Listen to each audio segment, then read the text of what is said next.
श्री कनकधारा स्तोत्र कथा। ये कथा प्रसिद्ध है कि आचार्य श्री शंकराचार्य जी एक दिन भिक्षा के निमित्त किसी सद सहद गृहस्थ ब्राह्मण के द्वार पर गए। वहाँ ब्राह्मण परिवार अत्यंत ही निर्धन था। आचार्य के रूप में एक समान अतिथि को आया देख ब्राह्मण गृहिणी बड़े असमंजस में पड़ गई। कारण ये था कि उसके पास भिक्षा के रूप में देने के लिए कुछ भी न था। अंत में उसे घर में एक आंवले का फल मिला, जिसे लेकर वो आचार्य के पास पहुंची और बड़े ही संकोच पूर्वक उन्हें अर्पण करने लगी। आचार्य को उसकी ऐसी दयनीय अवस्था पर तरस आ गई। उन्होंने तत्काल ऐश्वर्य की अधिष्ठात्री देवी भगवान नारायण की अर्धांगिनी भगवती लक्ष्मी महालक्ष्मी की स्तुति प्रारंभ की और उनकी वाणी से अनायास ही करुणापूर्ण ऐसी कोमल कांत पद्मावली प्रकट हुई, जिसको सुनकर भगवती महालक्ष्मी देखते देखते आचार्य के सम्मुख अपने त्रिभुवनी मोहिनी रूप में प्रकट हो गईं और कोमल शब्दों में पूछने लगी, मुझे कैसे स्मरण किया। आचार्य ने सारी बात कह सुनाई और जगदम्बा से प्रार्थना की कि वे उस दारिद्र परिवार पर कपड़ा कटाक्ष की वर्षा करें। भगवती ने कहा, उस गृहस्थ का प्रारब्ध ऐसा नहीं है, उसे इस जन्म में धन की प्राप्ति हो सके। आचार्य ने बड़े ही विनीत शब्दों में करुणामयी अम्बा से निवेदन किया, पूर्व जन्म ने इस ब्राह्मण ने कोई ऐसा सुकृत नहीं किया है, इसके फलस्वरूप उसे धन संपत्ति दी जा सके। इससे क्या हुआ, मेरे जैसे भिक्षु को आंवले का दान देकर इसने जो महान पुण्य राशि अर्जित की है, इसके कारण वो अतुलित संपत्ति का अधिकारी हो गया, उस पर कृपा अवश्य होनी चाहिए। तब भगवती ने उसी समय गृहस्थ के आंवले में स्वर्ण की वर्षा कर दी। फलस्वरूप उस गृहस्थ का दारिद्र्य सदा के लिए दूर हो गया और वह प्रचुर धन संपत्ति का स्वामी हो गया। इस स्तोत्र का नाम तब से कनकधारा स्तोत्र हो गया है। इसका श्रद्धा पूर्वक आर्त भाव से पाठ करने पर बहुतों को धन संपत्ति की प्राप्ति होती हुई सुनी गई है। इस चमत्कारी स्तोत्र का पाठ करके सभी लोग लाभान्वित हो जाते हैं। कनकधारा स्तोत्रम।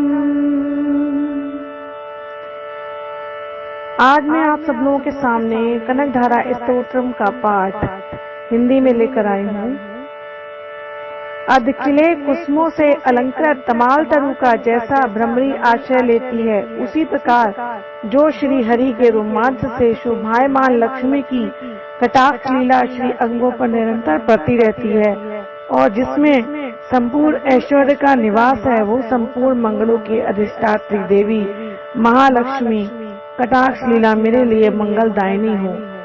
विशाल कमल दल पर भ्रमरी आती जाती मंडराती रहती है, उसी प्रकार जो श्री मुरारी हरि के मुखारविंद की ओर बारंबार प्रेम पूर्वक जाती है और लज्जा के कारण लौट आती है, वो सागर सुता लक्ष्मी की मनोहर मुग्ध दृष्टिमाला मुझे धन संपत्ति प्रदान करे। संपूर्ण देवताओं के अधिपति इंद्रपद का वैभव विलास देने में जो समर्थ हैं, ऐसे मुरारी श्री हरि को भी जो अधिकाधिक आनंद प्रदान करने वाली है तथा जो नील कमल के अभ्यंतर मार्ग के समान मनोहर जान पड़ती है, वो लक्ष्मी जी के अर्ध निमिलित नयनों की दृष्टि क्षण भर के लिए मुझ पर भी थोड़ी सी अवश्य पड़े। शेषशाही भगवान श्री हरि विष्णु की पत्नी श्री लक्ष्मी का नेत्र हमें ऐश्वर्य प्रदान करने वाला हो, जिसकी पुतली तथा बरौनिया कामदेव के वशीभूत हो, अध खुले किंतु साथ ही निर्निमेष नयनों से देखने वाले आनंद गंध श्री मुकुंद को अपने निकट पाकर किंचित प्रियक हो जाती हैं। जो भगवान मधुसूदन के कौस्तुभ मणि मंडित वक्ष स्थल के इंद्र लंबई धरावरी से सुशोभित होती है, उनके भी मन में काम का संचार करने वाली वो कुमल कुंज वासनी कमला की कटाक्ष माला मेरा कल्याण करें। मेघ की घटा में जैसे बिजली चमकती है, उसी प्रकार श्री जो कैटबरी श्री विष्णु के श्याम मेघमाला के समान श्याम सुंदर वक्ष स्थल पर प्रकाशित होती है, जिन्होंने अपने आविर्भाव से भृग वंश को आनंदित किया है तथा जो समस्त लोकों की जननी है, उन भगवती श्री लक्ष्मी की पूजनीय मूर्ति मुझे कल्याण प्रदान करे। सागर सुता लक्ष्मी की वो मंद अलस मंथर और अर्धोन्मिलित दृष्टि, जिसके प्रभाव से कामदेव ने मंगलमय भगवान मधुसूदन के हृदय में प्रथम बार स्नान प्राप्त किया है, वो मुझे आच्छादित करे। भगवान विष्णु की प्रेयसी लक्ष्मी जी का नेत्र रूपी मेघ दया रूपी अनुकूल पवन से प्रेरित हो दुष्कर्म रूपी धूप को चिरकाल के लिए दूर हटाकर विषादग्रस्त मुझ दीन रूपी चातक शावक पर धन रूपी जल धारा की वृष्टि करे। श्रेष्ठ बुद्धि युक्त मनुष्य जिनके प्रिय पात्र होकर उनकी कृपा दृष्टि के प्रभाव से स्वर्ग पद को सहज ही प्राप्त कर लेते हैं, उन्हीं पद्यासना पद्मा की विकसित पद्य गर्भ के समान कांति युक्त दृष्टि मुझे अभीष्ट पुष्टि प्रदान करे। षष्ठी लीला के समय जो भगवती वाग देवता के रूप में स्थित होती है, पालन लीला के समय जो भगवान विष्णु की सुंदरी पत्नी लक्ष्मी के रूप में विराजमान होती है, तथा प्रलय लीला काल में शकंभरी अथवा चंद्रशेखर वल्लभा पार्वती के रूप में अवस्थित होती है, उन त्रिभुवन के एकमात्र गुरु भगवान नारायण की चिर यौवनी प्रेयसी श्री लक्ष्मी को नमस्कार है। हे माते, शुभ कर्मों का फल देने वाली क्षिति रूप में आपको प्रणाम है। रमणीय गुणों की सिंधु स्वरूपा रति के रूप में आपको नमस्कार है। सरसिज वन में निवास करने वाली शक्ति स्वरूपा लक्ष्मी जी आपको नमस्कार है, तथा पुरुषोत्तम प्रिया पुष्टि स्वरूपा को नमस्कार है। कमला वदना कमला श्री लक्ष्मी जी को नमस्कार है।